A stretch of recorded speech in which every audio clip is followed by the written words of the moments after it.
Let me introduce you to a gentleman at home base by the name of Lenwood Hamilton, who I can imagine you can guess by looking at him, played some professional football in his day. Lenwood, your story is an absolute horror. Now, please, tell me the most important facts. The most important facts, meaning? Meaning, did you ever believe at any time that you did something to deserve the beatings that you got? And tell us about the beatings. Well, I don't think that that any kid deserves to get beat by sticks or switches or locked up in pump houses in total seclusion from other people. And I don't remember. I've done things, you know, that a normal kid would do. Go to the five and dime store and pick up a piece of candy that wasn't paid for, something like that. But I never did anything to deserve the type of punishment that I received, no. Well, you know, you talk about sticks and switches, and I bet every one of us can conjure up some story at some time, all right? When I was a kid, I went to a military school when I was 11 years old, all right? At the military school, I got in trouble like kids that age do, only I usually got in a little bit more trouble with kids that age do. And they took me to the colonel's office, all right? We had a colonel around the place.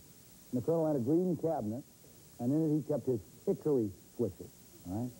And I was switched until I was welched and bleeding, at which point the colonel told me how he did that because he loved me and kissed the wound that he had made to show me he loved me. So if you're sending your kids to military school, watch out you don't have some colonel who's maybe a member of the WAC, all right?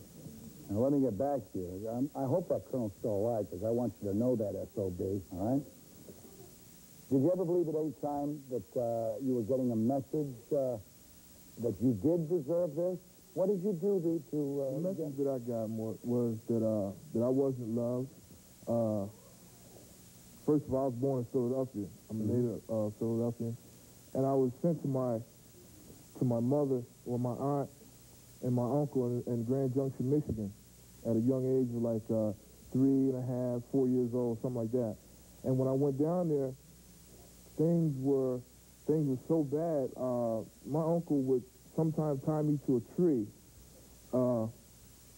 when they would go out of town and say if he thought that I did something bad, he would tie me to a tree until they got back in town. If we're riding in a car, my uncle, he would backhand me. I could never speak. My sister, she got sent away with me also at the same time. And she didn't experience the same thing that I did. When I was down there and then I came back to Philadelphia, my caseworker asked me did I want to come back to Philly with my real mom. And I thought that things were going to get better, but they didn't get any better. My mom, one time, my aunt's boyfriend, I had my hands tied behind my back, and he was punching me in my chest. And I cried to my mom. I said, Mom, you know, please help me. And she looked at me and she said, Mom, hell, nigga, I'm not your damn mom. My grandmother was always trying to help things out, but she was too old to actually physically stop these people from doing what they were doing. At times I would sleep under cars in the wintertime, under porches with newspaper piled up on me. People didn't know that this was going on, okay? The only people that knew that this was going on were the people that lived right next door to me, because the row houses in Philadelphia, the walls are real thin. But they didn't want to get involved. They didn't want to help me. Believe me, I'm a very lucky individual, because some of the beatings that I received, I should be dead. Either you should be dead or you should have been so absolutely angered you could have killed yourself. I wasn't angry. I was hurt. I would go down in the basement and I would cry by myself. Nobody loves me. Nobody loves me. Honest to God, I mean, I would go to school, come home from school. I never got a chance to play with the kids on the block. I would have to sit on the steps, or I would have to run an errand. When I didn't do these things, I would have to go down in the basement and be by myself. Gregory, were you an abused child? No, I wasn't.